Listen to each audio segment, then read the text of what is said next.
Busca a Jesús cada mañana y prepárate para un día genial, porque no hay día completo sin adoración.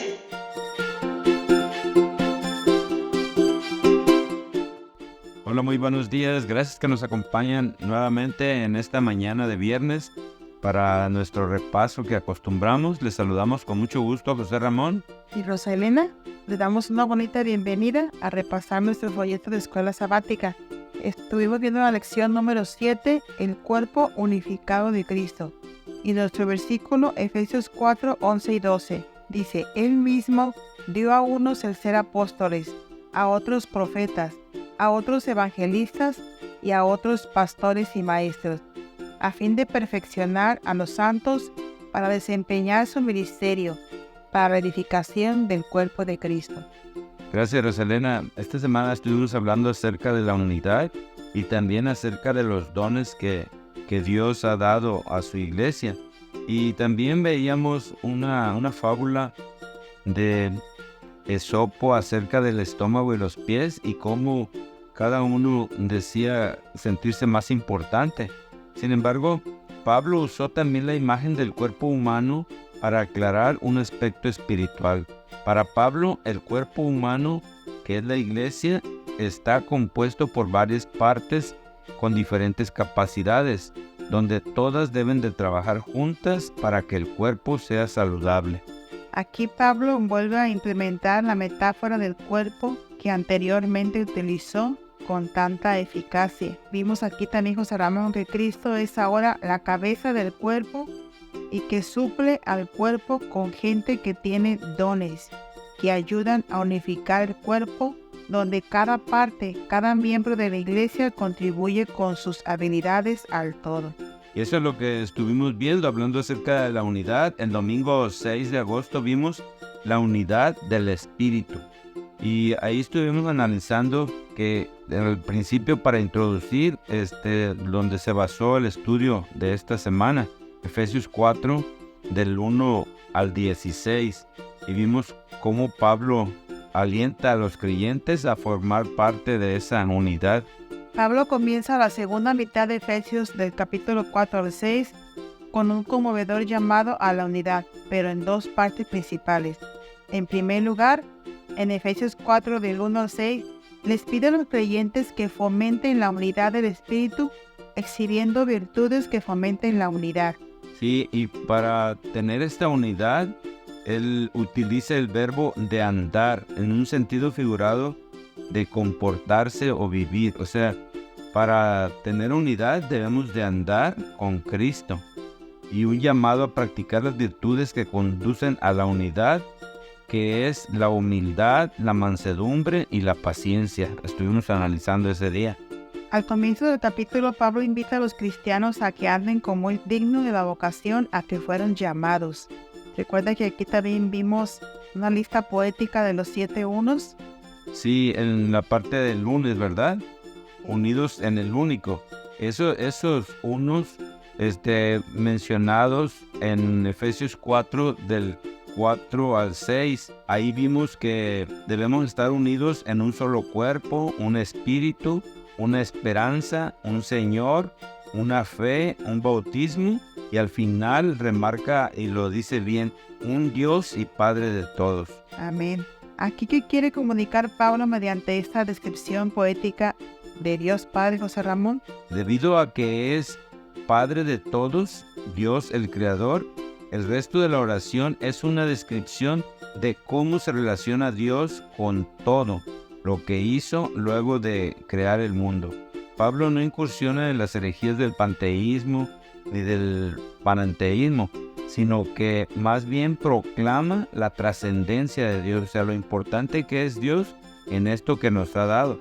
Entonces presta atención a dos ideas acerca de la unidad de la iglesia. En primer lugar, la unidad es un hecho espiritual cimentado en estos 7 unos, una realidad que debe celebrarse. Y en segundo lugar, esta unidad requiere nuestro celo para fomentar y hacerla crecer. Así es lo que vimos ese día lunes. El día martes 8 vimos el Cristo exaltado, dador de dones. Y aquí estuvimos analizando un tema muy importante que nos habla acerca de lo que Jesús hizo, ¿verdad? Dice que Él nos dio los dones, pero también nos habla de cómo ascendió a las alturas. Dice, se llevó a una multitud de cautivos y dio dones a su pueblo. Entonces, aquí se mencionan algunas palabras que a lo mejor son difíciles de entender, como eso que dice que ascendió y luego que descendió también a la tierra. Entonces, podemos analizar que esto que está mencionando Pablo aquí en Efesios 4, del 7 al 10, Pablo en primer lugar está exaltando a Cristo, que es el dador de dones a la iglesia. Y luego que nos habla acerca de que descendió a morir aquí por nosotros. Fíjate que en esta ascensión que hizo Jesús y esos regalos que se llevó fueron la primicia de los que durmieron en ese tiempo. Entonces, así como ascendió y se llevó esas primicias, descendió para dejarnos el Espíritu Santo, que es el que mora ahora en nosotros. El miércoles 9 vimos dones del Jesús exaltado. Y cómo aquí analizamos cómo es que Jesús da esos dones y cómo los clasifica Pablo, ¿verdad?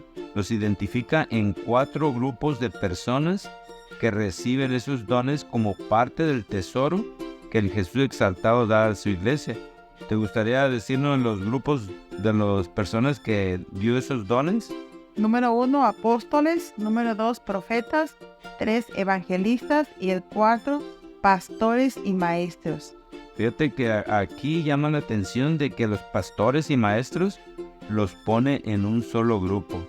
Y es que en realidad los pastores también son como maestros porque también enseñan, ¿verdad? Y esto lo hizo, como dice en el versículo 12, a fin de perfeccionar a los santos para desempeñar su ministerio para la edificación del cuerpo de Cristo. O sea que Jesús ha dado los dones para que ese cuerpo que es Cristo, todo sea como para edificación, para que crezca, ¿verdad? Sí, pero como tú lo has dicho, por todo el cuerpo.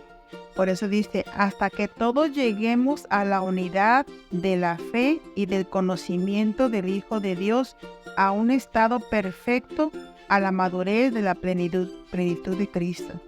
Por esa razón es que Dios quiere la unidad de nosotros. Y para el día jueves 10 de agosto vimos el título Crecer en Cristo.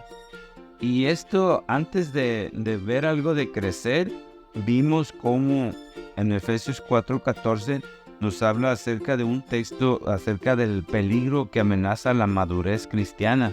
¿Nos lo puedes leer, por favor? Pablo percibe un entorno no muy diferente del nuestro, en el que varias ideas, como cualquier viento de doctrina y los artificios del error, se lanzan sobre los creyentes. Utiliza 3 conjuntos de imágenes para describir los peligros de la teología errática.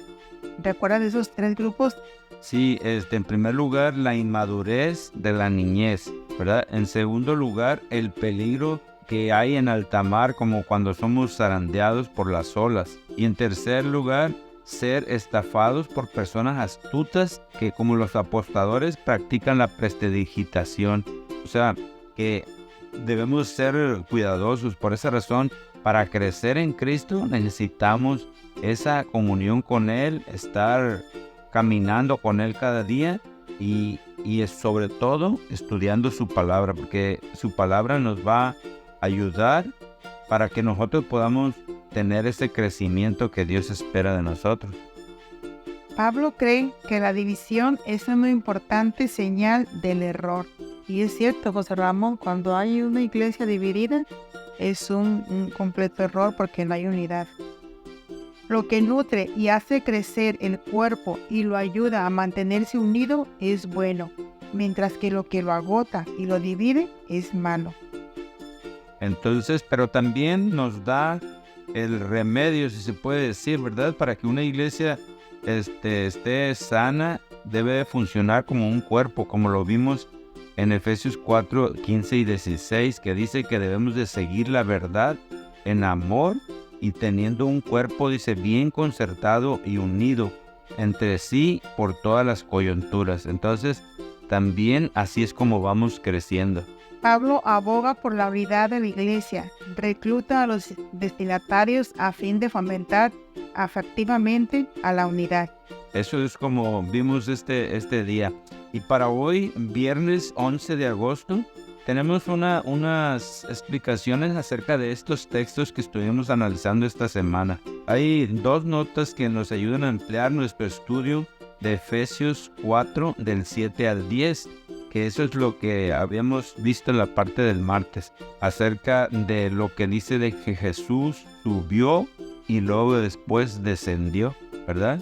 Porque algunas traducciones de la Biblia nos hablan acerca de que el descenso se produce antes que el ascenso. Entonces dice, primero había descendido. Y otras traducciones bíblicas siguen el texto griego más cercano, que dice que deja abierta la cuestión del momento del ascenso y del descenso. ¿Qué quiere decir eso de que ascendió, sino que también descendió a las partes bajas, o sea, la tierra? José Ramón. Sí, fíjate que hay algunas versiones que también hablan acerca de eso y que lo que permite la opinión expresada en la lección, como lo vimos en la parte del martes, de que debe seguirse el orden narrativo de Salmo 68, 18, en que primeramente tiene lugar la exaltación de Cristo al cielo, seguido del descenso, ¿verdad? Aquí podemos ver y pareciera contradictorio cómo Jesús primero ascendió y luego descendió. Y a lo que se refiere ahí en el Salmo 68, 18 que estuvimos viendo, es que primero Jesús, después de haber venido a la tierra, sube al cielo en su exaltación y después baja, pero ya no Él, sino el Espíritu Santo que manda Él aquí a la tierra, ¿verdad? También otra de las frases que estuvimos analizando es que llevó cautivos consigo. Entonces también ahí al citar Salmo 68, 18 del Antiguo Testamento griego que se llama la Septuaginta, que es una traducción griega, Pablo utiliza una frase en Efesios 4, 8 que dice literalmente, llevó cautiva la cautividad. O sea, aquí podemos ver cómo lo que significa esto. Dice que está ampliamente aceptado, que significa que tomó como prisioneros a un grupo de cautivos. O sea, cuando habla acerca de eso, nosotros como adventistas creemos que a menudo se han entendido que la frase se refiere al acto de que Cristo llevarse consigo al cielo en su ascensión a los que resucitaron en una resurrección especial al momento de su propia resurrección. Sí, como te lo había dicho, las primicias de los que se fueron con Él también. Sí, eso es lo que nos mencionabas en la parte del martes. Entonces, estos constituyen, dice, una gavilla mecida, primicias de los redimidos que Él presenta al Padre en su regreso a los atrios celestiales. Y esto se encuentra en Mateo 27, 51 al 53, que nos habla acerca de eso, de cuando Él resucitó a algunas personas con Él. Así es que esto es lo que nos espera para nosotros también, que si seguimos creciendo en Cristo, también podamos ver que al final Cristo también nos va a resucitar, así como Él nos resucitó a nosotros, Elena. Y mira, terminando con Colosenses 2:15, y despojando a los principados y a las potestades, los exhibió públicamente, triunfando sobre ellos en la cruz. El pasaje podría tomarse como una imagen de la conquista de Cristo sobre sus enemigos, Satanás y los ángeles malignos, representados como cautivos derrotados. Así que pues, esto nos ayuda a darnos ánimo, ¿verdad? De que Cristo, y tener fe de que Cristo es el Todopoderoso y Él va a vencer al enemigo y también nos puede dar vida eterna a nosotros. Gracias porque nos acompañaron esta semana. Les invitamos a seguir estudiando de la Palabra de Dios. Que tengan un bello día.